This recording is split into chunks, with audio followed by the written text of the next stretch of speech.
Welcome to the Tone Lounge Podcast, the definitive music industry and gear podcast with Jonathan Gilmet and Frank Fleckenstein.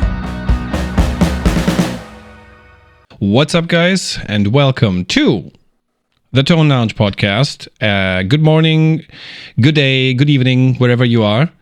My name is Frank. I'm your host, and together with my beautiful co-host, the Duke of Voxington, His Royal Highness, Jonathan Gilmet, coming in live from Edmonton, Canada, we have the great pleasure to welcome our first guest in this very relatively young 2025. It's another AKA. It's Ryan, AKA the Tone Geek. Yeah. Welcome. Thank you, guys. I'm so excited to be here. Thanks for taking the time. Sure. Before we dive into things, I'm sure that a few, well, you guys were following NAMM show as well. Yeah. Where are you located, actually, Ryan? I'm in Connecticut, so on the East Coast. Oh, okay. Yeah. But you NAMM's didn't on go the to West NAMM. You didn't attend the show. No, not this year. Maybe 1 year. I don't know if I'll just roam around or if I'll have a booth. Who knows?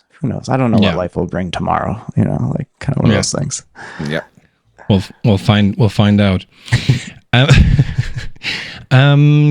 So NAMM. What's your takeaway from NAMM? Let's start with you, Ryan. I don't know how much you saw, how much content you follow, but it's like what's your takeaway from this year's NAMM show? Yeah, you know what? There was a lot of cool things. I mean, Boss, I'm a big tube amp expander user with the load, reactive load. So they have like a mini thing that they came out with, for more of like a desktop. So I thought that was kind of cool. It's not for me because I already have the big one, but I thought that was neat. Few pedals, the landscape is changing, isn't it? Oh yeah. It definitely is. Jonathan, what about you? I'm going to admit that there was a lot of stuff that was kind of, I kind of glossed over. A lot of pedal releases that I was like, not too excited. The one thing that I was pretty excited about, just because I think I've made that clear over all the podcasts, that I'm a huge Boston guitar fan. So when it comes to Tom Scholz, like when I saw the MXR pedal, you sent me the link, and I was like, oh, this is going to be fun. And then I look at the price of it, and I'm like, I think I'm going to have to sell a kidney to get that one. $349 Canadian. I was like, well, okay. So that's the one shift I've noticed this year, is that the price on gear is just keeps on going up. Yeah. Oh, wow. So that's kind of crazy. So you see something exciting for NAMM, and then you go look at the price and you go, really? Yeah. What happened? Like, are parts more expensive? Are like all these pedals and amplifiers harder for you guys to build? So now you have to crank up, the price on them. So that was really my takeaway. Every time I saw something exciting, I'd look at the price and I was like, nah, I can't afford it. I saw a funny meme, I think, for that pedal. It was like, oh, this year's theme is like Tone sucks again. Because they're like re-releasing old, like equipment and whatever. I was dying. That was a big takeaway. I don't know. Through memes. Sometimes I speak in memes. What about you, Frank? What was exciting? So I had the time to speak to a few of my contacts in the industry, a few of my friends who had to attend NAMM show because they work for this or that company. And what they told me was that the show itself was amazing because it was packed. It was absolutely packed. Not only because, everybody can go there these days, but also a couple of big brands came back. So we saw Marshall having a booth again, which wasn't the case. Gibson having a booth again. So a few of the big names, some of the traditional names are back, which obviously attracted a lot of people. As far as, the way forward in 2025 goes, and business-wise, it's difficult to predict, really. One thing that I wanted to ask you definitely is you probably saw these guys setting up the small room with the Dumble amps. Ooh, I knew we would go there. Yeah, right. And I don't. Two remarks. Yeah. Number one, all the videos, and all the videos that were recorded in this room with these amps sound terrible. Whether it was Andertons or it was whoever it was, and it's not like they're using like cheap Chinese mics. They were using good mics. So Right. I don't know why they didn't manage to get some good sounds out of these like apparently wonderful amps. That's one remark. The second remark is, although the two guys that were like handling the whole thing, which appear to be like friends of Alexander Howard Dumble, referring to him as Mr. Dumble. Mr. all the time. Dumble. That's right. Dumble. The thing is that they talked a lot about, you know, all the amps and the current state of things, but I have no clue what their plan going forward is. They want to build amps again. Yeah. Cool.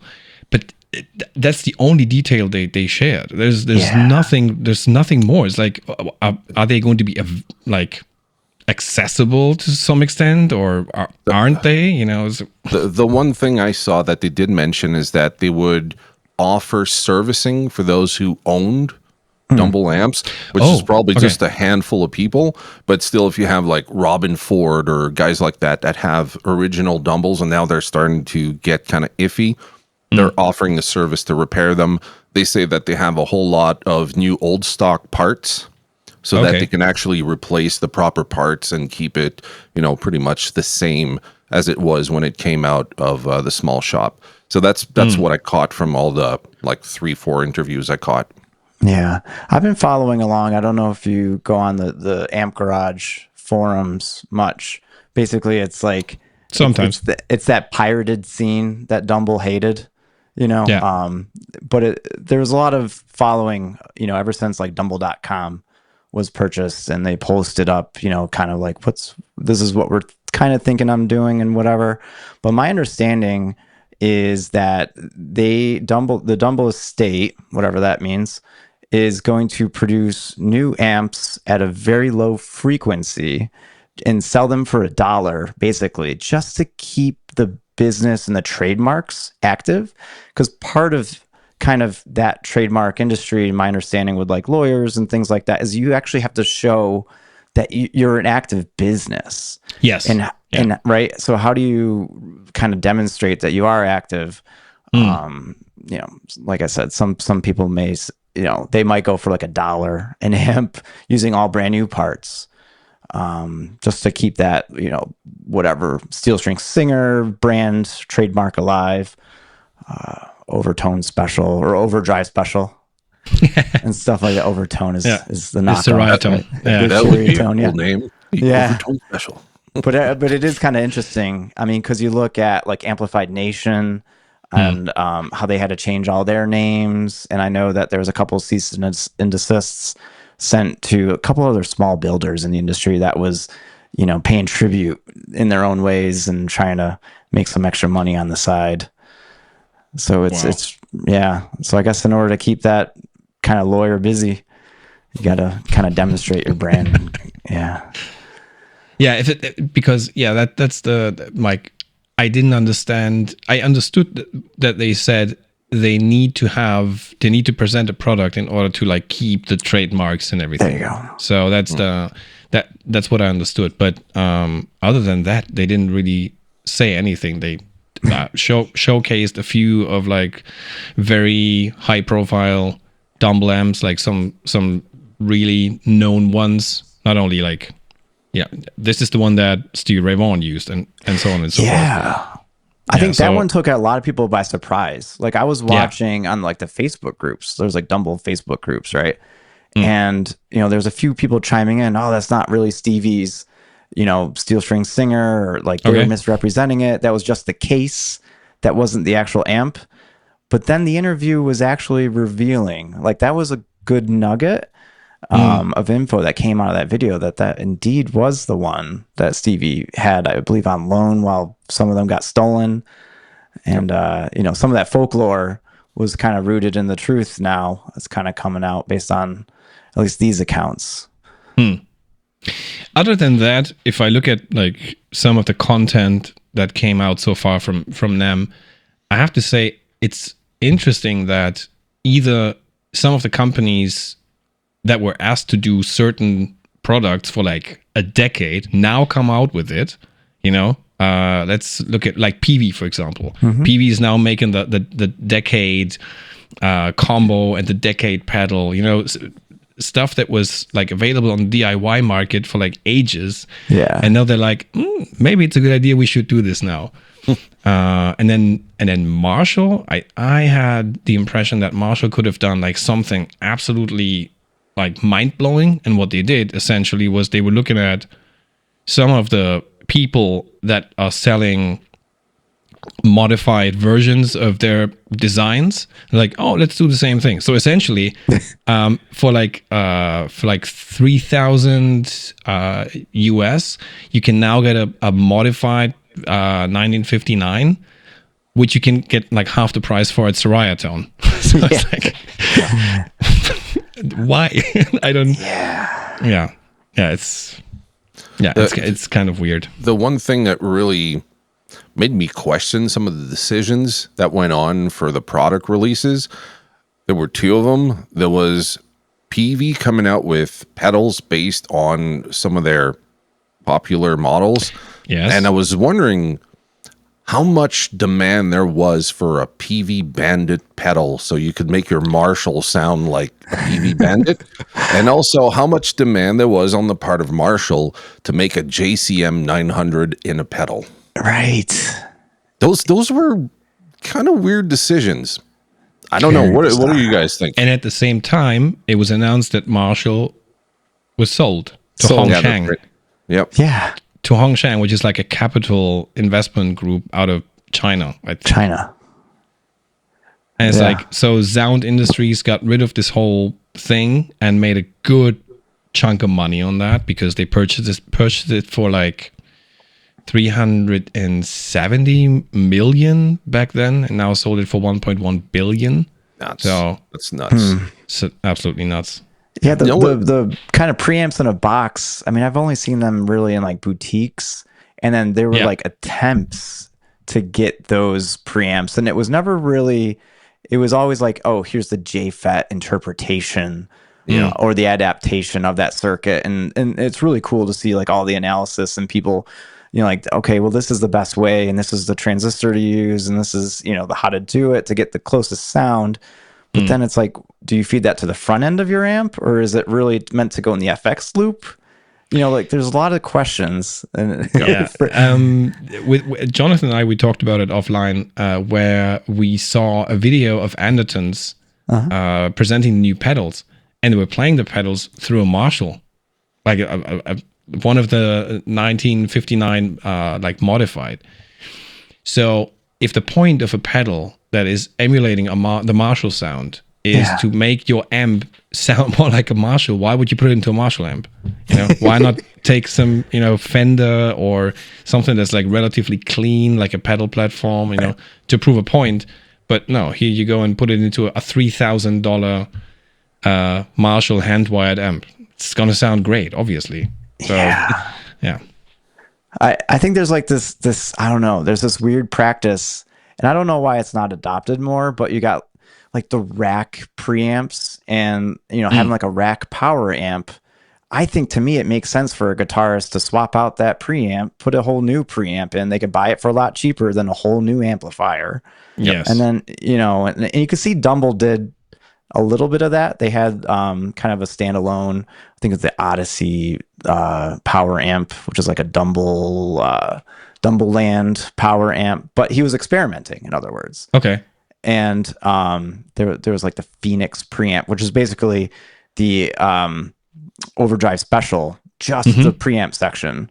So you could tell like there was some of that going on. And then plus, I think Marshall has one. I think Tom DeLonge from Blink-182 in the studio had that Marshall kind of rack-mounted preamp for his studio tones. All right. But I don't know. It's kind of like this weird. I don't know why the industry hasn't really adopted more of that mentality. But now you see like the boutique guys come out with like the beautiful hand-wired point-to-point preamp pedals, with the tubes inside. Yeah. Have you seen many of those? Yes. Keys Hill FX. Yeah. Like those are cool. Yeah, those are definitely. But how do you use them? Yeah, that's the thing. I mean, with a system like Synergy is offering it, it's easy because they have these like small modules and you put them into your. Have you heard of those guys? No, but conceptually it makes sense. It's the company it's the same company that makes or produces the Friedman amplifiers. It's called Boutique Amps Distributions, like a huge thing. There's it's Friedman, it's Soldano, a couple of others, and Synergy is one of their brands where, similar to the Randall had a rack system where you could put in like modules, like different preamps of like famous amps that were not named as the originals, obviously, but close enough. And yeah, this way you could have like 4 different amps, in a like 2 rack space preamp housing, and they're doing the same thing. They also have an overdrive special module, which is obviously it's not made together with like the guys who run Dumble now, but yeah. Right. Yeah. That's cool. Yeah, that's cool stuff. Yeah. Seymour Duncan has their power stage, the power amp. Yeah. So in my mind, I've been thinking of like, okay, maybe there's some continuity there with these preamps, those boutique guys with the preamps. Maybe that Marshall JCM 100, 800, sorry, going into that, maybe that will sound good. I don't know. I have a question for the both of you. Yeah. It's just a thought that occurred to me while you were talking about the modules. Do you think that there's maybe different philosophies in the companies? For example, let's say Marshall wants to sell you an entire amplifier, while maybe someone like Synergy wants you to use one unit but buy multiple modules so that you stay in their ecosystem instead of changing the whole ecosystem. Do you think that maybe that difference in mindset is what is paving the way forward for newer companies?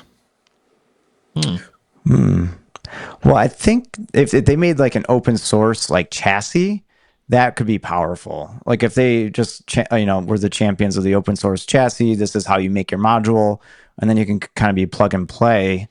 That could be cool, but I don't know the answer to your question. Yeah, I think obviously the plan for a company like Synergy is to keep you on the I want this list. So guy buys, let's say he buys the 50 watt head where you have like 2 slots for modules, and he buys himself like an initial set. So let's say a black phase and something plexi. And then they recently came out with the train rack sort of preamp, which was like highly anticipated, and it sold pretty well as far as I know. They came out with a dual rack. So obviously, the more of these modules you have, the more interesting it is for the guy who wants to like change sounds like very, very fast. It's certainly a very good studio tool where you do not necessarily need to have like a ton of amps floating around, but you can have like lots of these modules and then like switch them, and you can get like lots of different flavors. So yeah, it's sort of the Apple idea, they want you to stay in your ecosystem, and like where Apple works with accessories and this, and like, hey, buy the Mac, it's all integrated. So I think it's kind of that approach. Yeah. Then you see like the tone X's, and then you modeling. I mean, you start comparing the price. It's like, how much is that modularity? Unless you're a studio. Yeah. And if you do have a studio, you probably are investing in some nice stuff. I don't know. Yeah. The one thought that I had going with this too is that, from my perspective, if we take 2 different schools of musicians, let's say you have the people that are super open to something like the Tone X, right? You buy the unit once, you can like download all these different like, I don't know if they're called profiles or not with the Tonex, but let's say someone comes up with something, you can download it, put it on yours, and you're satisfied with your product.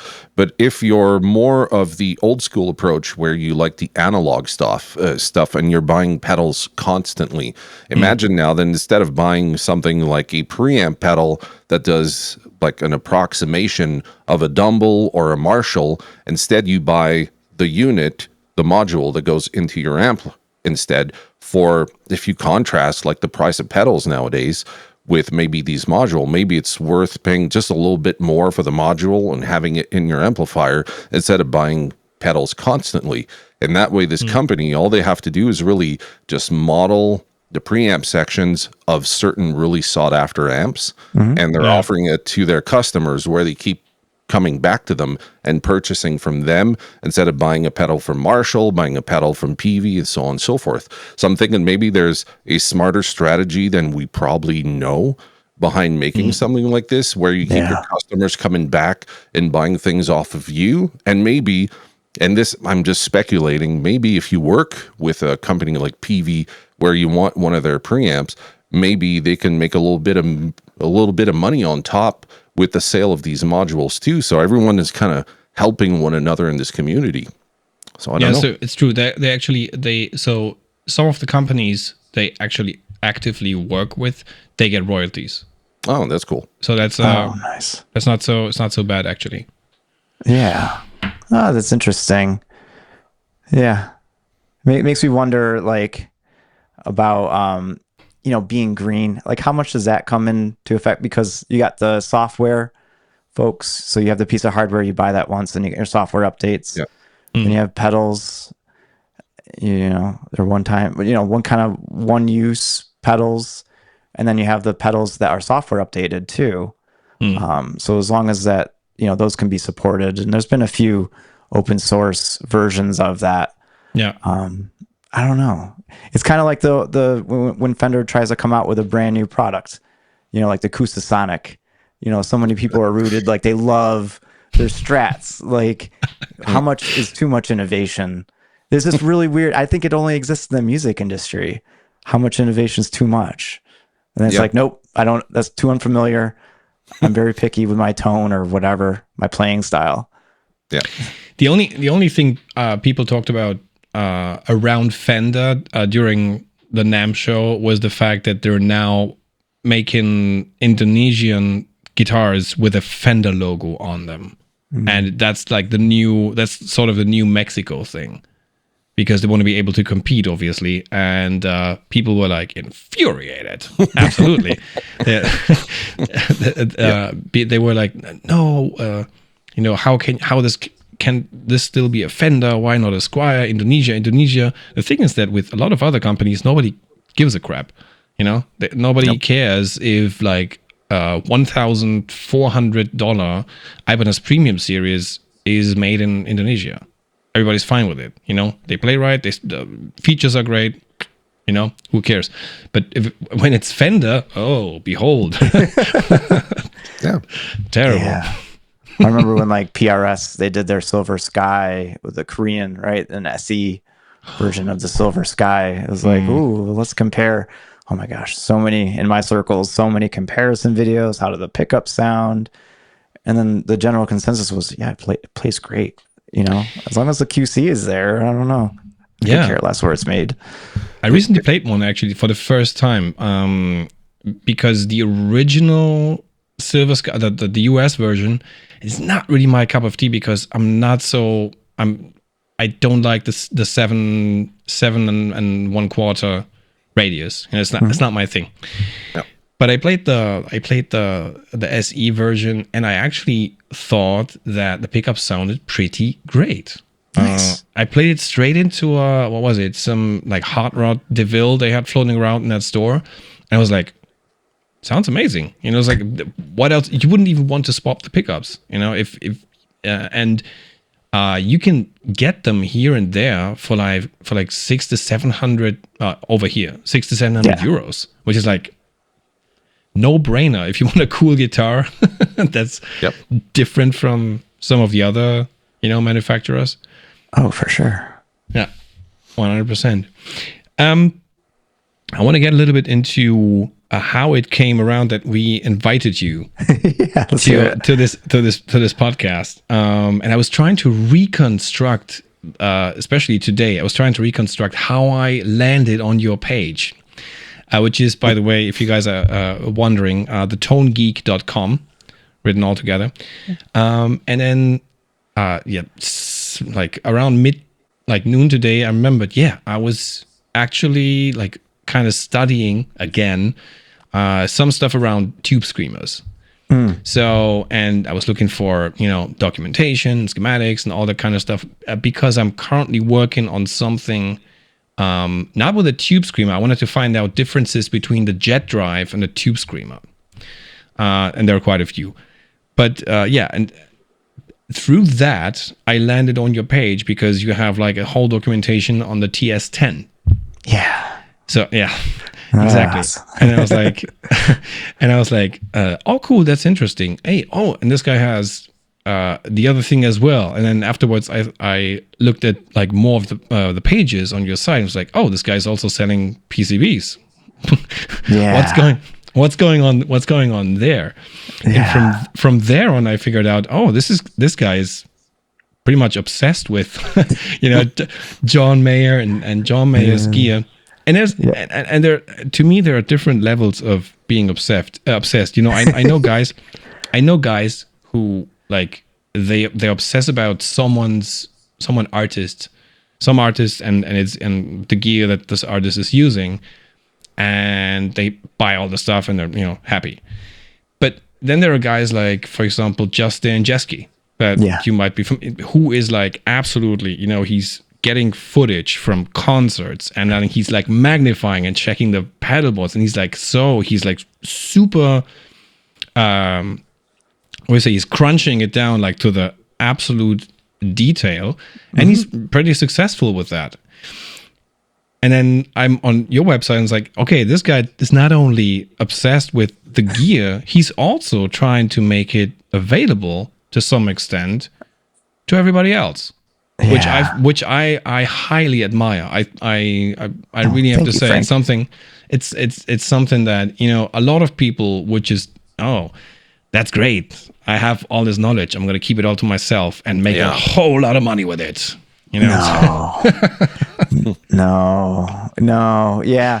I mean, it basically that was the thing that frustrated me, is like I wanted the tone that was like that I heard, right? John is an amazing player, and he sounds great, by the way, and he's got really expensive toys. Yes, and I'm like, well, I can't afford those expensive toys. He sounds great, and my background is electrical engineering, so I'm like, I know it's like maybe a couple $100 in parts. So let me kind of reverse engineer and see what's out there for that. And and I've had a history of like Stevie Ray Vaughan, B.B. King, like that was always playing in my house growing up with my mom, and like Sirius XM over the TV. Yeah, Bluesville, and so that sound was always in my head. And it was really, I think Aeon FX. I think you guys follow them. Aeon FX. Aeon Kevin. FX. I follow them. Yeah, exactly. Yep. Yeah, and I stumbled upon his work, and I was like, okay, there's like circuit boards out there, and this guy's really good about documentation. And I think I can really get good, that one pedal that John has that I can't afford. Let me build it, and so I learned soldering, and then long journey later, I was able to kind of learn about building circuit boards. And the TS10 specifically on that one is I built maybe 4 versions of what I thought was the TS10, and they were all true bypass. I'm like, none of these probably the sound what I hear on the radio or on my CD. And then I learned about the other part. Everyone's omitting the buffer circuit. So it was all right, well, what does a buffer do? And what does it do for the tone? Yes. And then, so from that, I was kind of frustrated that there was no one really making a circuit board out there that I could buy and build, especially TS10s, as you know, are $400 or $500 alone. Yeah. It's just awful. And so I put in the work to learn how to make a circuit board, and I think the TS10 was my first one. Yeah, it was.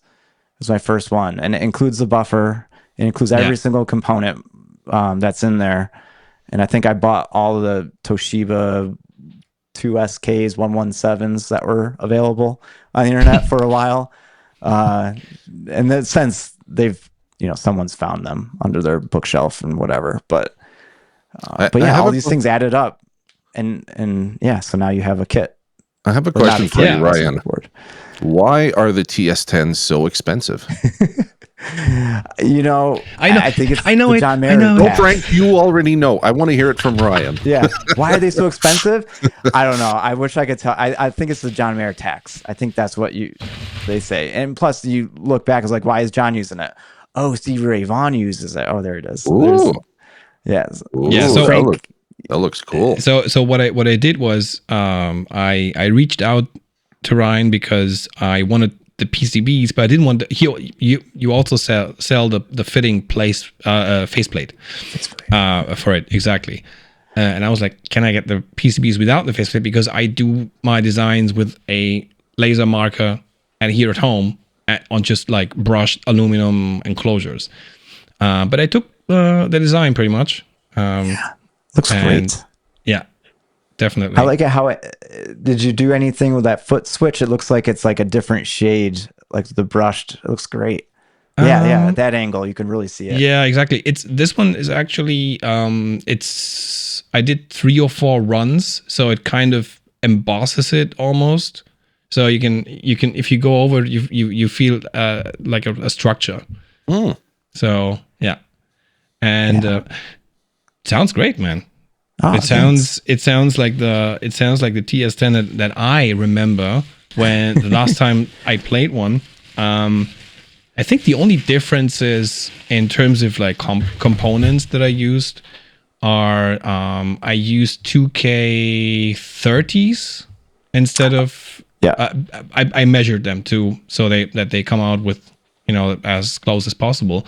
Yeah. And the diodes obviously are hard to come by as well. The one as what is it? 1588s. Yeah, exactly. But for everyone out there listening, there's a very good alternative. The BAS 33 is the one that's like closest, and sometimes if you select them, they're even spot on. So as far as if you, and it's like everybody who wants to build like TS10 clones, or who else is using those? The King of Tone Analog Man is using them as well. So yeah, if you need a diode that has like a super high, what's it called, like forward voltage, and almost no leakage, I believe it's called.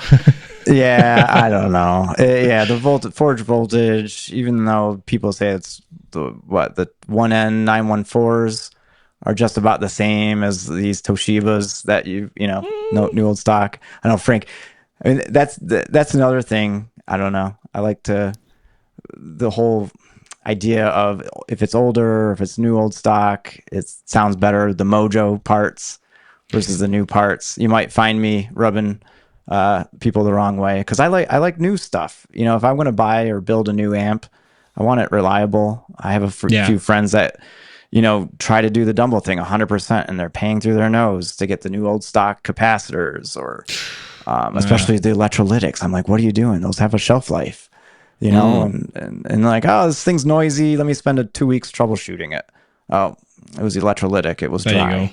Like, I got a question for the both of you. I know nothing about building pedals. I'm just a dumb YouTuber making demos. Okay, so school me on this. If someone builds a circuit based on new parts instead of like new old stock or vintage parts, is it more important to have a great design for this circuit so that it works with the parts that you're choosing? Or is it better to have a design that's flawless and then use the old parts because the new stuff is crap? Like, what's the truth there? Oof. Go, Frank. I I know that you also made a version of that TS10 clone with pre-placed parts, so SMD parts. And as far as I read the documentation, you said when you A/B'd them, the through-hole version where you have to place every single part versus the one where, parts are pre-placed, you couldn't hear a difference. No, I still stand by that. I think the component drift is a big thing, Jonathan, too, is that a lot of the older stuff, it was cheaper to buy. It was called carbon film resistors, and those are like 5% tolerance. And those pots are 20% tolerance. Wow. Even the ones today. So you still today, if you take brand new TS9s, put them side by side, you might get two different sounding TS9s. And same thing with the TS10. The TS10, I don't know. I love the TS10, and people look at me like a TS10 dude who's keeping the TS10s alive. But they also sound a lot like a TS9, a good TS9. So it depends on how the drifts and how it all comes about. To answer your question about, is it the circuit that is kind of works with the components of the time, or I think that was part of the question. Yep. And there's some of that. I know that the fuzz guys, no matter what they do, they say that the carbon composition resistors are really what's required for that fuzz sound to sound smooth. Maybe. I kind of introduced this, AB thing because here's another guy who does the same thing and doesn't hear a difference. So it's like when with the stuff that I do, I always do a through-hole version just to find out, and I don't hear a difference. So I end up pre-placing most of the stuff on the PCB. Only the stuff that I have to select is actually going to be through-hole. So diodes, electrolytic capacitors. Yes, 100%. I'm not a big fan of XR7s. But everything else, I don't hear a difference. And about the fuzz guys, there's this other thing I don't get about fuzz guys, especially when it comes to like new old stock transistors, germanium transistors, whereas like everybody's absolutely crazy, but now it has the old 108s in them, or the 125s, and a lot of people seem to forget that germanium transistors are very dependent on temperature. So it's very possible that you have a fuzz that sounds great in your living room, and as soon as you go out on stage, it sounds like crap. Or it doesn't sound as you expect it to sound, and you get a different sound, and then obviously you end up fighting all night with your rig. Oh man, I forget what band it was, but they were literally, it was like a sunny festival, and they were literally had a fuzz, and they were covering their pedal board with like aluminum foil to reflect the sunlight from hitting his pedals. I'm not even joking. And that was to kind of to regulate that temperature that's hitting that fuzz, because it was just sounding like garbage. I think Gary Clark Jr. had a similar experience once with he's a big fuzz guy. Yeah. And that's honestly part of the reason why I haven't got into fuzz, because I don't like all the variables like that and the reliability of making, a fuzz. And here we go, they got temperature swings and the bias of it. And it's just, yeah. Well, there are good fuzz circuits out there where A, you don't need to bias them, and B, they're silicone only. And those actually, they work pretty well. The only reason I didn't go into fuzz stuff yet is because there's already so much stuff out there, and I'd rather do stuff that's original. To the most part, obviously you're always inspired by other stuff, but I'm also trying to be as far away as possible from those inspirations, or go another route, Well, it's tough because then I don't know, it depends on if you want to be called a cloner. Like, what category do you want to be lumped into? Because it comes quick. Like, oh, this person's a X, Y, or Z type of person. That's true. It's and that's every time I have conversations with people in the industry, and we get to the point, it's like, how do you market something that's not based on something that everybody knows and everybody wants. If you come up with an original design, it's a lot more difficult to actually go to market and convince people, say, hey, that's a great thing, other than you made the 500th reincarnation of a tube screamer, or drop expensive old pedal in here, and suddenly everybody's like jumping on them. It's oof. I thought your last podcast episode, Jonathan, you were very thoughtful on talking about like the industry and all the different like kind of variables when it comes to marketing and stuff like that. So I wonder if there is a little bit of that pressure. I mean, my business model is, I think, unique, or at least people tell me it is, where I'm selling the circuit boards of the pedals that I may or may not make. Yeah. Like I have a curiosity in making, this certain pedal. I don't really want to make pedals. And, Jonathan, you talked about, having a home life and, kids and, walking our dogs, like there's a lot and I have a day job.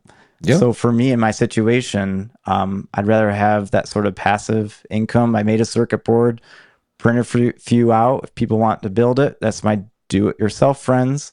Yep. Some of the stuff I'm sure would do well if I made more, but I don't know.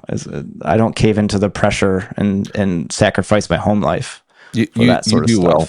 You do well, because as I recall that conversation about the whole marketing thing, it's tough because on the one hand, knowing your audience, like knowing your customer, is really tough when you haven't been selling to them for a while and haven't engaged with them. So you're kind of working in the dark, trying to figure out what people want. So I'm seeing a lot of companies that have been at it for maybe less than 10 years, and they're chasing their own tails. They're trying to come up with innovative designs, and then that falls short. So then they come out with a reissue of something with their own take on it, and then people accuse them of just cloning a certain design. So it seems like they're stuck between a rock and a hard place, no matter what they do. And I think your approach of just doing your thing, and if someone's interested, great. If they're not, you don't care. You already have your stability. I think that's a much better model for a company that's starting. Just do your own thing. Eventually, if you find your footing with someone, you're going to get direct feedback, and you keep, you just niche down.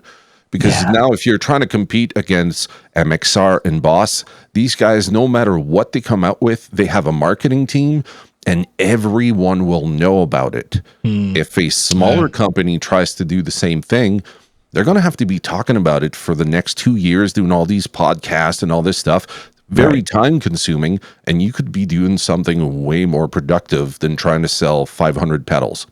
No, just a thought. So that's why I think it's really smart that someone would go, this is something I'm passionate about. I'm doing it because I love it.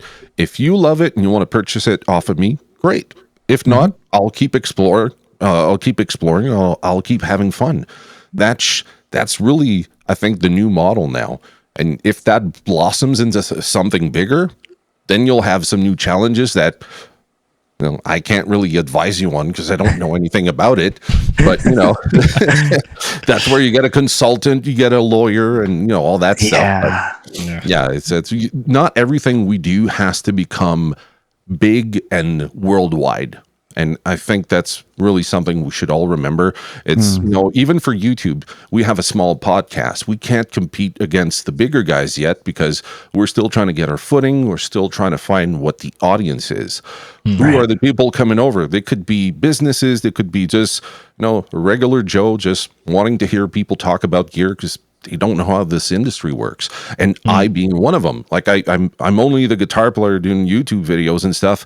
And then there's this podcast where I sit, I smile, I pretend I know what you guys are talking about. Come on. And I'm learning, Right no, there. but it's true. Like when you guys are like, oh yeah, this fuzz is using an OC44 germanium. I'm like, okay, that's cool. I don't know what that means. Well, it's good because you don't have like knob paralysis or spec paralysis before you go. You're just a player, right? Yeah. Sometimes there's that balance with designing a new pedal. It's like, how many knobs do I need this thing to have? Because you look at like Chase Bliss. Oh my gosh, I don't think I would ever own one. I don't know, like there's too much, and it's in a tiny foot pedal, like, and it's USB programmable. Like I don't even know. Like for me, I don't know. It's a little. And it's and I mean, if you look at a Chase Bliss just from the top, you're like, okay, 6 knobs, no big deal. And you turn around, you have like 10 dip switches or something. Like, oh no. Exactly. Oh, and you got this one's got like a push pull pot. I don't like. God. Having too many options sometimes can be almost daunting. Like I have a few pedals here that have some MIDI switching capabilities with just 2 knobs, right? So if you hold it in and the color changes, that means now you're with JFET instead of this kind of. And I'm like, I don't know. Like now you're giving me too many choices. Yeah. Which one sounds good? Oh, which one sounds good to you? I don't know. A-hole, you put like 6 different tones in the pedal, which like what am I supposed to do here? Like keep switching, tap dancing with the one small pedal that can do everything. Yeah. So yeah, the option paralysis is a real issue. And like I know that depending on the mindset of players, I know a lot of the praise and worship guys, they have like these massive boards, and then you see all the new up and coming guys with like these smaller boards, but they're all MIDI switching and they can do all these fancy things. There's like 4 pedals on there, but they can cover everything. And I'm watching this, I'm like, okay, I don't think I'm keeping up with the trends here. The gray hair is starting to really show that I'm not in the loop anymore. You're the direct customer of those 80 throwback things that just came out at NAMM, right? The PVs. I preamp. The preamps. Like back in the day when tones sucked, that was cool. Yeah, that was cool. Yeah. It was unique. Didn't sound like everybody in their stupid Axe effects. The Axe effects. Yeah. But talking about option paralysis, first of all, it's definitely not going to be the last PCB I'm going to get from you, Ryan. 100%. Because when I go over some of the stuff that you have in your shop, there's some stuff that's obviously very specific to John Mayer. I might want to mention the Zudo Eagle preamp. Oh yes, the preamp that he used in one of the first PRS guitars that was built for him. The Pew Pew preamp, which is the alembic preamp. Yep, the blaster. That's where that Pew Pew and the blast. The alembic blaster. You also, and that's interesting. You also offer like a retrofit for the Aquapus. That's nice. Yeah. So there's another one, Jonathan, of one that like, why is it so expensive? It's this really cool George Trips, and it's cool because he replies to me on Instagram. He knows exactly what I'm doing. Yeah, nice. And we've had great conversations. And he's a really cool guy, and just his whole story in a way, like I kind of really admire, what the pedals he's created. And if you kind of dissect the approach, he was trying to, he was obviously inspired by some pedals like for the Aquapus or Puss, the DM2. And at first, his version, he took all 4 transistors and put them on a MPQ3904 chip. So basically 4 transistors are on a single chip. So 4 transistors that are on the DM2 in order to, like, I don't know if he was trying to hide the circuit or just try to do something a little different. He put it on a single chip. And I think he did this with the Red Llama as well. And as well as, at that time, it's, pretty clear that he was learning about, what are the better sounding ways to have like the coupling capacitors and things like that.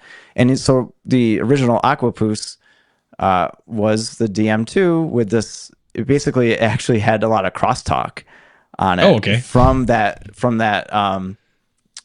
chip, and trying to get all the routes to go, normally are 4 separate parts of the circuit board into this central location.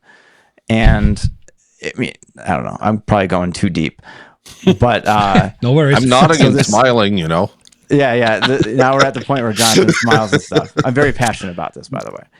Very cool. No worries. But these things were going for like $1,200 at that time, and now they're going for $3,000-$4,000. And I'm glad I grabbed the two that I did at the time that I did, because now they're just like unobtainable. And plus, as they're getting older, I hate to tell people, but those capacitors are going to degrade. They are degrading now. Those pedals from the 80s, they sound different than a brand new version. So Frank, if you take that TS10 and play it next to, if Ibanez, I hope they do, come out with another, like a real reissue of a TS10, and hopefully they don't use plastic pots this time around. Yeah. I repaired a TS10 that just, they're plastic pots, Jonathan. Like literally, you can go like this, and you're like moving the whole shaft of that knob. It's and absolutely it terrible. Can break right off. We had that conversation a while back, Frank and I, about how the TS10, you could not give it away like 15 years ago, right? I remember a guy trying to trade some pedals, and he offered a TS10, and I was like, I don't want your TS10. What are you talking about, right? Exactly. And now they fetch, as you mentioned before, like $400 and plus. Yeah, which the is box. Yeah, that doesn't take away from the circuit being good and the pedal sounding good. But obviously, I think at the time, Ibanez was trying to save some money on production. So that's why those parts are not that great. But since guys like you are coming out and just saying, okay, let's put good parts in here, let's keep the tone, but let's make it more reliable. I think that's really cool, because for the people that are willing to pay $400, if that pedal fails them, they're going to have to get it modded anyways at some point if they want to keep the durability of this pedal. Or you could just pay far less, get the same kind of pedal, same kind of sound, but way more reliable, and you won't have to worry about it, which I think is a really cool option too. Yeah. And that definitely fits within like kind of my ethos is I want to have something reliable. And if I test a few things, I'm going to write about which one I like best on my blog and kind of suggest that, or maybe give like two-tiered approach. So Frank, I don't know if you saw in the documentation, but I'm like, if you want 100% representation of the original sort of components, if you want all those really shitty selections and those big drift parts, here's the shopping cart for you to click on and just hit check out. Or if you want something that's a little bit more reliable, lower noise floor, it's definitely something I call it the Tone Geek Touch. That's the one you might want. Yeah, and but it costs a little bit more. Yeah, it's true. And one funny thing that I found is like on the back of the PCB, you have like a graphic of John and John May, and it says thanks John. And I couldn't figure out if that was like thanks for the inspiration or thanks John for jacking up the price for the TS10 forever. because I never thought about it. Because what happened to the TS10 and to a couple of other pedals that we could probably name is that when the John Mayer effect is as soon as somebody spots it on his pedal board, it's going to go up in price, or it's going to become like really, really wanted, really desired for a lot of people. And I think it's like everybody, it's every pedal builder's dream, that at some point one of their pedals ends up on his board, because it's gonna mean, you probably have some incoming business. Yeah. And I've heard from, I actually saw an interview that was not gear related at all. It was more music related, but he was asked, so John was asked by the interviewer, what some of the habits that he has around like purchase, and he says, well, if I find a pedal that I like, I immediately purchase 8 or 10.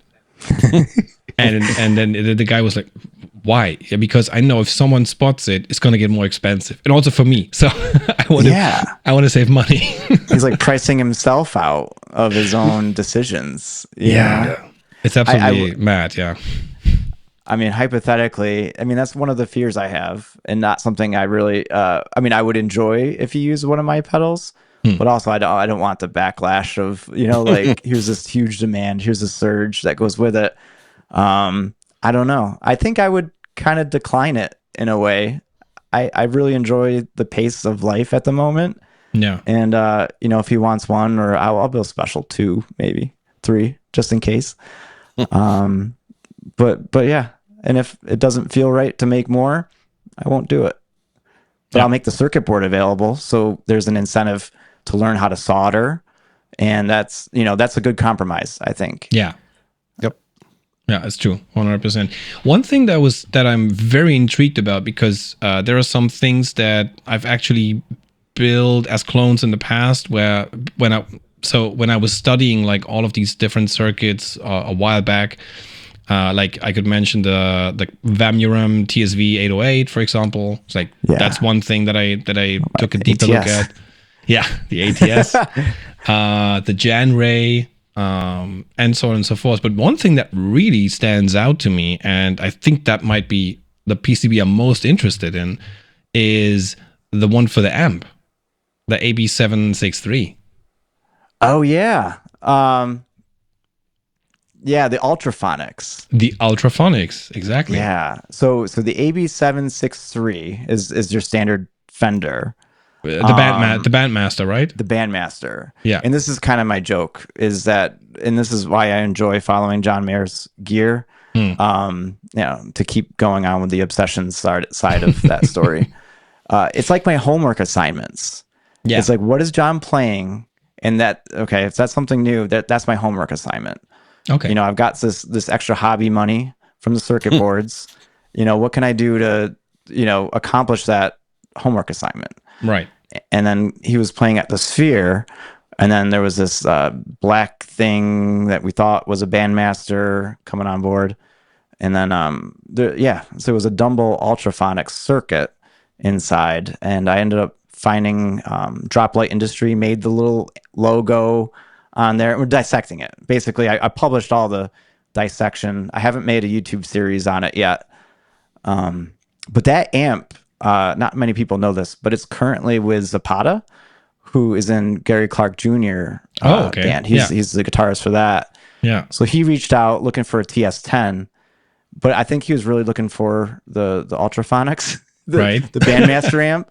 Okay. And I just got this back, just my buddies. We're just all friends. I have a friend that's local, and he's like, "Hey, can I borrow that amp?" I'm like, "Yeah, that'd be great, because I don't play very well, especially because I'm always building. Go ahead and demo it." And then he did that and whatever. And then Zapata reached out. And he paid for shipping, because I'm like, I don't really want to sell it, but if you want to borrow it for a tour, and if the case comes back with a Gary Clark Jr. and it's a piece of music history, like that'd be awesome. Yeah. So that's currently where it is. But so I made a circuit board. So I'm trying to think of ways, like if I'm going to put this, knowledge out there, is there a way that I can, it's optional, but if folks wanted to buy the circuit board that I made, that I put into my amp, here's the photo album, here's exactly what I did with that circuit board. And this is how it sounds. And if you want my circuit board, you can support me. If not, you can buy a cheaper fiber board and suffer from all the effects of owning a fiber board, 60 years down the line. Yeah. Sonic Audio is exactly Lyle. I don't know if you watched Lyle from Sonic Audio. His videos, he's funny as heck. He's brutally honest. Is that the guy who makes the repair videos? Yeah, yes. Ionic Audio. Yeah. Yes. Oh, He's this got guy's this big calming voice. Yes. Oh yeah. Yeah. It's almost ASMR-ish. Like you listen to him in the background, and you're like, why am I sleeping? Jeez, dude. Talk about a smooth voice. This guy is amazing. What I like about him is that he's super honest, brutally honest. He's brutally honest. Yeah. And I think last week or something, he was repairing like 2 Boogie power amps. Yeah. and it was like, he's like, well, here's one of the reasons I never like boogies. Like, I'm critical of this company. But the thing is that he says that, and he stands by it. He's not going to swivel around from A to B. He was like, oh no, now I like them. Now he's not some weird influencer that changes as soon as the wind comes from another direction. He really stands by it, and the information that he's putting out there is so valuable. I learned so much with guys like these. Yeah. I remember like watching as a kid before I owned a PC. I was watching people like repair PCs, and I was like kind of in my head, like, oh, okay, this is how I would troubleshoot this. And I didn't own a computer; I just was watching. And I feel like that's probably, there's an audience that's watching him that doesn't, particularly have an amp to work on or just have that hands on, but they're learning a ton. So if they might be like, yeah, you know what, that fiberboard's probably microphonic or absorbing some moisture over the years. So if you just put your probes here and there, like Lyle makes it so clear and what to do and where the weak spots are in these amps.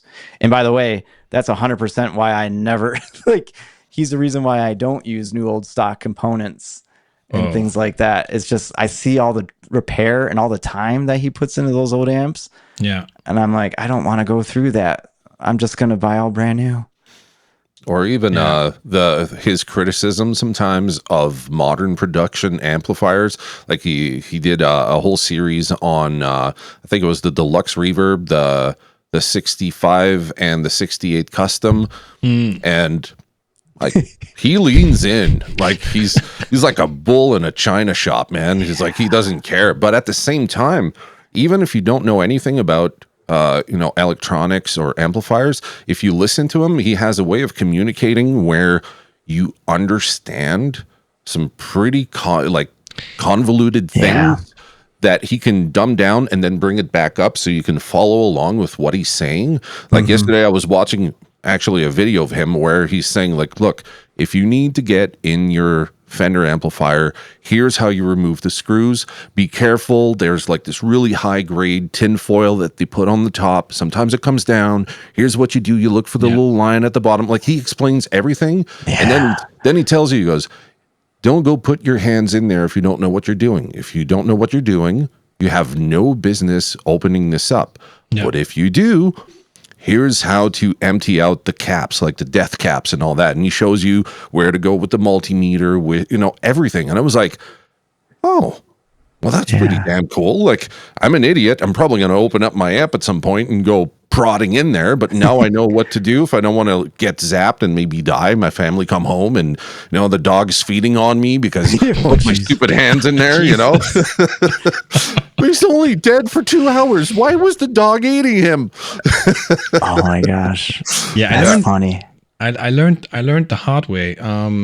So back in 2004, I bought my first real boutique amp, which was a diesel VH4. I still have that amp. It's an amazing amplifier. And so it's a German company, and I picked it up myself. And about a few years later, I was like, it needed new tubes. And I thought, well, let's give it like a bit more beef. And it originally came with 6L6s, and I wanted to put KD88s on it. And so I called Peter, and Peter is like a super easygoing guy. And he's like, hey, do you know where I can go to? No, you can do it yourself. It's super easy. We talk on the phone. I explain you everything. I'm like, okay, nice. Mm-hmm. So I'm at home. I have all the tools. I have my multimeter, and that's rated to like, I don't know how many volts. So everything's fine. And I open up the case and everything. I take out the amplifier. And he's on the phone. He's like, okay, so what you see in front of you now is this, and there's the potentiometer that sets the bias for the tubes. So do me a favor, take your multimeter and hold it to the chassis. I'm like, okay. Poof, like a spark coming off. Oh. And I was like, damn it. And I got it. Nothing happened, but I was shocked. He's like, so now you know where definitely not to put the multimeter. I ended up knowing how to rebias a VH4, which was a pretty cool experience for back then. But yeah, that's how I learned. It wasn't as gentle and touching as Lyle. Yeah, no, I definitely got my fair shocks at 400 plus volts. And oh, you did? Oh yeah. I built a few of these. I mean, well, maybe a part 2 of our podcast can get into Dumble amps and all the background for those. Well, like kind of the ultraphonics. Yeah. A lot of stuff was like it's a learning curve. I was kind of that bull in a china shop. I had the vision. I'm like, I don't have $300,000 to buy a steel string singer, so let's build it. Yeah. So that sort of stuff, and yes, 400 volts kind of catches you by surprise. I bet it does. Oh yeah, definitely. I was wondering. I was reading something about you eventually cooperating with Soraya Tone.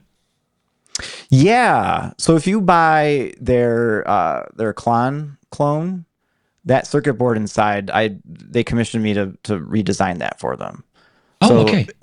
So a lot of people don't know it, but on the bottom you'll see like designed by or layout by. Okay. Yeah. And then I think it's on me at this point, but I really love that Steel String Singer number 2.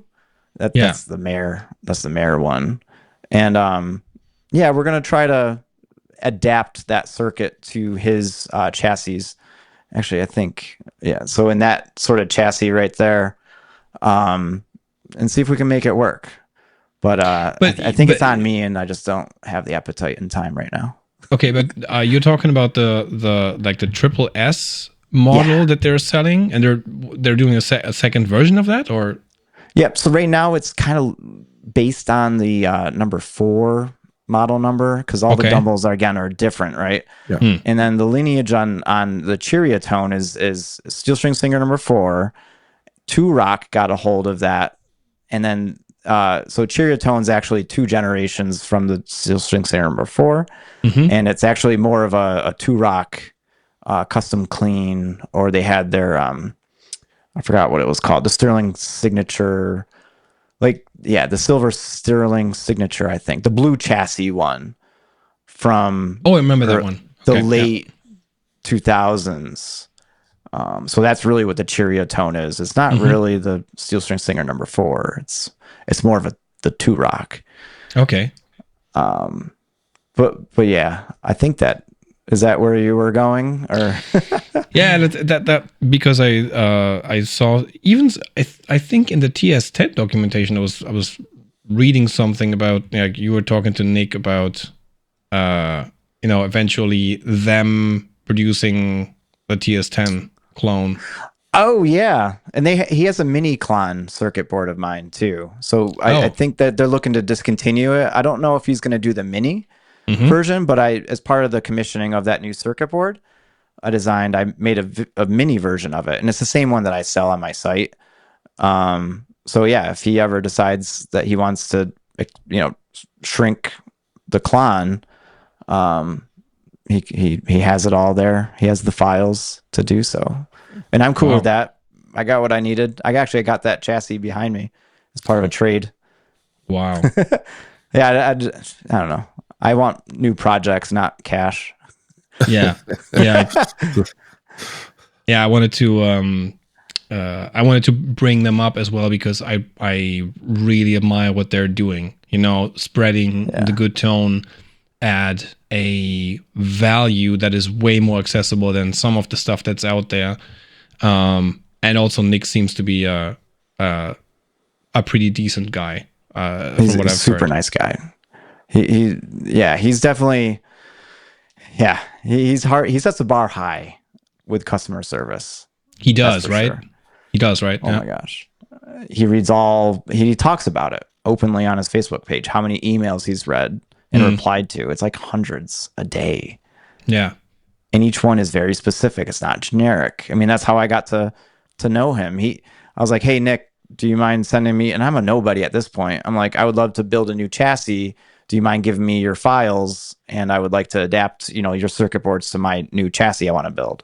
And he was like, yeah, no hesitation. Here's my AutoCAD files. And I'm like, wow, okay.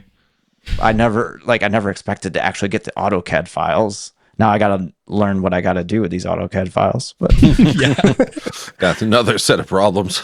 Another set of problems. Wow. Yeah. And Jonathan, I don't know. I just loved your last podcast so much about the journey and the skill set of making a YouTube channel. Because so many, and I'm sure Frank, you're the same way. So many of that is like, okay, here's a challenge. Now I gotta sharpen my skill set or learn a new skill set to be able to still move that ball down the, whatever, the court, the football field, whatever. Yep. Yeah, 100%. I have a history in this industry, and I obviously learned a lot of things along the way, but I haven't practiced them. But since like 6 months or something, I'm building guitars again. So that's awesome. yeah, it's amazing. And the good thing is I'm spending quality time with my son because he enjoys to help me.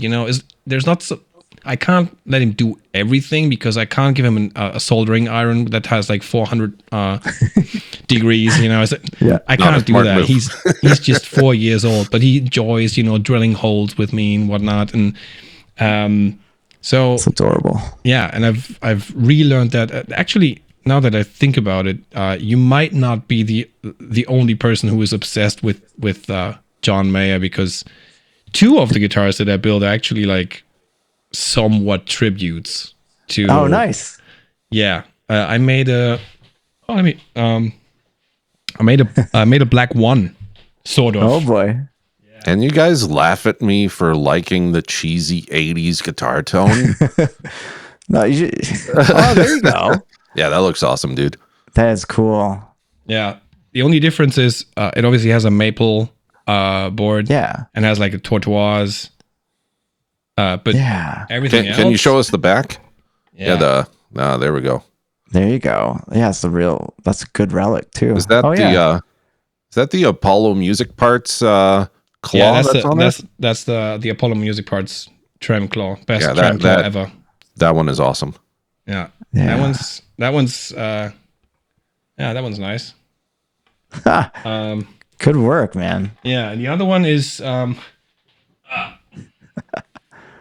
other one screams sob rock. Oh yeah. Look at that. Is that pink underneath? Yes. Yeah.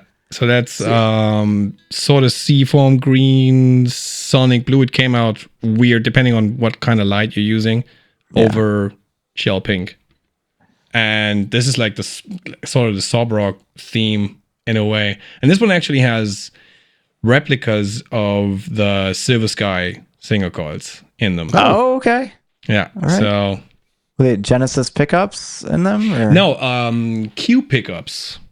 Q pickups from Croatia. This is a guy that's another like absolute maniac when it comes to pickups. So this guy manages to get his hands on some really rare pickups and studies them and then buys material and like builds them. Oh, I love that. And this way he made so in that Black One replica, there's a set that is very much SRV inspired, a little bit hotter, more mids, bit more bass. And so that's one of his sets. This one is, as I said, it's like a replica of the Silver Sky set. He also makes a set that is pretty much like the Big Dippers that Fender made for the first John Mayer Strats. Yeah. That set is absolutely amazing. It's like has this super spanky, glassy, slight of kind of like mid-hollow tone. Very nice. So Q pickups, they have, and the prices are like amazing. It's really good, and shipping is not too heavy as well. So I highly recommend it. Yeah. That's like near and dear to my heart, right? Trying to reverse engineer and make accessible the inaccessible or the unobtainable. I don't know. There's a tagline there. Let's work on that. Yeah, I love how Frank waited until like the very last minute to bring out his inner John Mayer like fandom. Here we are. Hey, Ryan's a big guy, and then he's like a closet Mayer fan over here. Yeah, no, that's the thing. So the thing is, for me, I discovered Mayer at a later point. I know a lot of people who followed him from like the beginning. So from this like singer-songwriter, almost like pop star kind of thing. And then later he transitioned to, the more blues kind of music, especially with the trio. And I think, Yeah. I mean, the trio was like, Fire. yeah, Pure absolutely, fire. absolutely. Pure fire. But my wife said something that I thought was hilarious the other day. 'Cause Okay. I was talking about like I'm working on eventually doing a John Mayer kind of breakdown of his gear, but what I'm trying to do with this new series that I'm working on is to look at what the player uses and then try to use whatever I have on hand to try to replicate that tone. And what I try to distill and extract from the video is more how they use the gear as opposed to the gear itself. So I'm looking at John Mayer videos and I'm trying to geek out. And my wife says, it just dawned on me that John Mayer is to guitar players what Taylor Swift is to teenage girls. You guys go crazy. You look at everything he does. You're obsessed with him. You're looking at all the little knobs and how they're dialed in. And like girls that are into Taylor Swift, did you see her new Versace, purse and stuff? And I'm sitting there and I'm stunned. And I start laughing. I'm like, you're right. We totally are. We're like, oh my God, John Mayer's got a new guitar. Yeah. Makes us look like kids instead of grown-ups. Instead of being like, I don't know, I wouldn't have chosen those Clue song style tuners from my Strat. We're like, how are the knobs set? How's the amp? Is it like a Dumble amp? Like, we're ridiculous.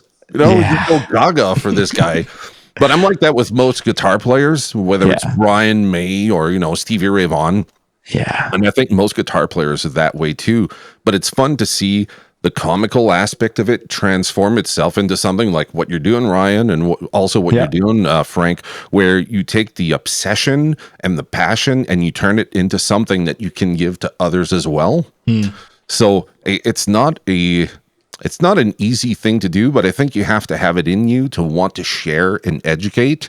And that means you having to obsessively look at the stuff that the guitar player is using and then trying to break down the logics of it and how it's used and, look at the schematics and all this stuff. I mean, you have to be passionate because a lot of people, if you talk to them, the non-musicians, they would never go to those lengths to try to share free information with other people. They'd be like, no, I'm going to keep this knowledge for myself. So I think that's one of the top things that's happening now with like newer companies. They're really open and they love to share information. Yeah. And it's so useful because then you have someone like me who's like looking at gear and I don't know where to start. And someone else has just compiled everything. I was looking at the Greg Fryer website, all the stuff he's done with Brian May with the amps and the treble boosters. Man, there was so much resource in there. He's taken the Red Special apart. You can see everything in the guitar. The X-rayed the guitar means so you think you're just going to get like, gloss over the information. Now you're going down a rabbit hole and 6 hours later, you're like, I have to pee. Like, I have to quit, man. I got to do something else, Just use that bottle next to you. Yeah, exactly. You're down the rabbit hole. You haven't eaten all day, and hypoglycemic. You're like, I gotta quit. I'll come back later. Oh my gosh. Well, I mean, tell me, name another guitar player that has managed to not only attract guitar players, but also women. Maybe Richie Zambora in his prime. He definitely had an influence on me, and he attracted women. So there you go. There's a little bit of the celebrity thing. It is interesting because like the guitarist aspect kind of ups the ante because it's like, okay, it's not what watch they're wearing. I mean, some people because he's a watch collector, but it's like, what are those amp settings? You're so right, Jonathan. I don't know what's the difference between guitarists and maybe this always existed, but I think it's exciting that we're in a time where the internet you can get those case studies directly from the source. Yes. Yeah. I mean, if you think about like Stevie Ray Vaughan, how would you do what we're doing now, like 25 years ago? You'd have to like talk to Renee Martinez or someone in the circles and get in. There's so much effort. And I think it's just exciting to just being able to sit back, watch YouTube, read a couple blog articles. Who knows? Even ChatGPT might be trained. I don't know about you, Frank, but I learned a little bit about like pedal design, like stuff that I've been thinking of through ChatGPT on one of my things I'm working on. So I'm like, okay, that's an easy answer. But my point is, it's an exciting time to kind of be involved in this gear thing, this gear paralysis, this knowledge paralysis in some ways. Yeah. The rabbit hole, it goes so deep it can go. Yeah, you're absolutely right. I mean, so I guess the guitarist that I'm most like obsessed about is Ty Tabor from King's X, and his tone on the first couple of King's X albums is actually was absolutely amazing. It was unheard of that people were always also trying to find out, like, oh, what's he using? And we're talking like the mid 80s. So similar to like Stevie Ray Vaughan, is if you wanted to find out, you had to go to a concert and maybe like check out like what's in that rack, or what's in there. And he was so annoyed by that, because like, okay, I managed to find a sound that works for me and it sounds amazing and people adore it.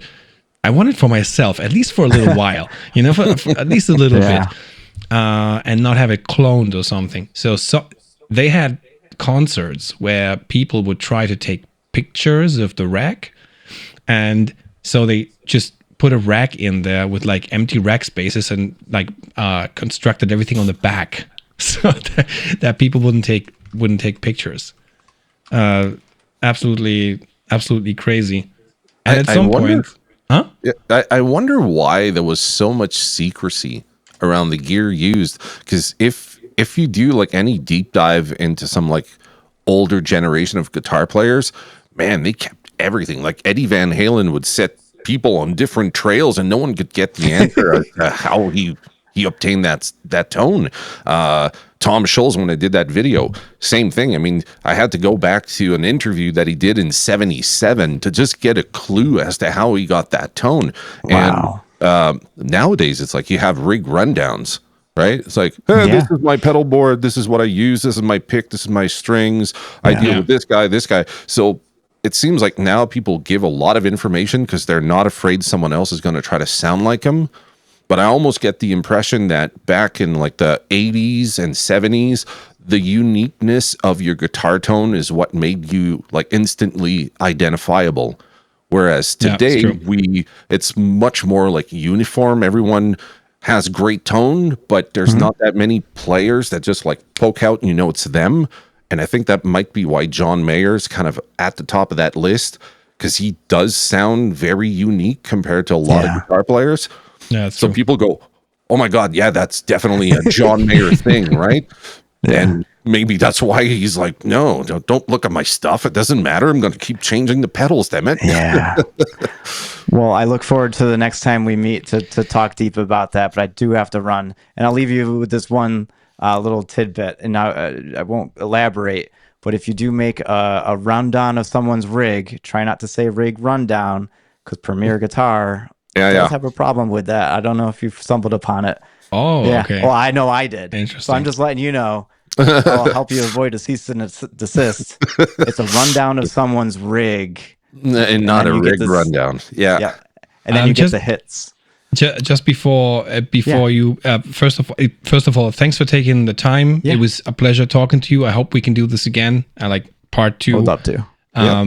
Definitely. And just make sure that you keep, even though you go, just keep the window open, because like there's some data that's still going to upload, so we can. Okay.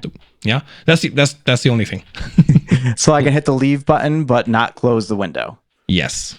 All right. That will be amazing. Well, Jonathan, Frank, this has been amazing. I really can't wait to do this again. It was a pleasure. For sure. Take care now. Right. Bye. See you, man. Later.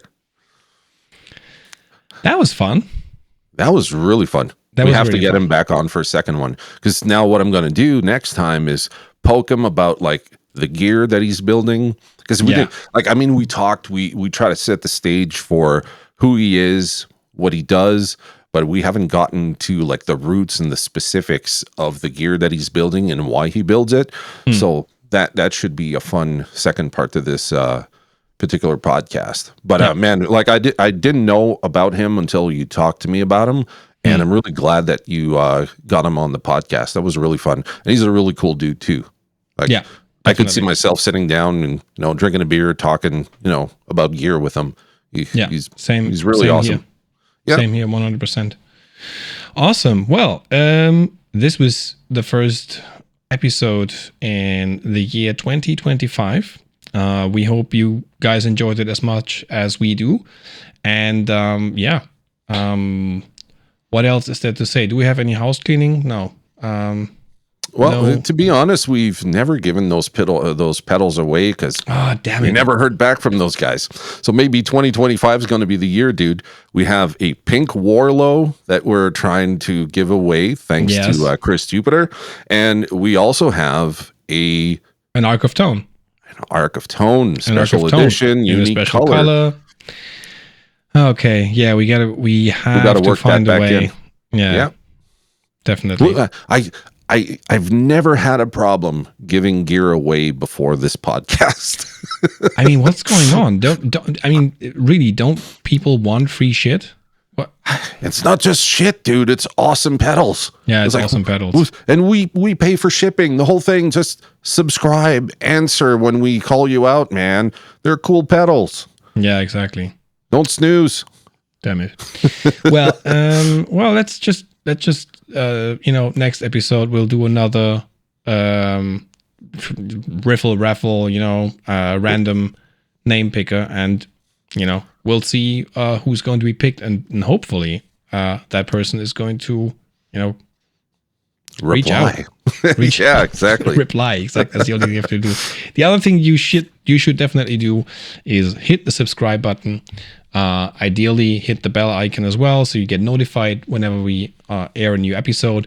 You can also listen to this podcast on Spotify, on Apple Podcast, or wherever we distribute it to as much platforms as possible. So whatever you listen podcasts on, you can use that as well. And until the next episode, we salute you. Cheers. Cheers.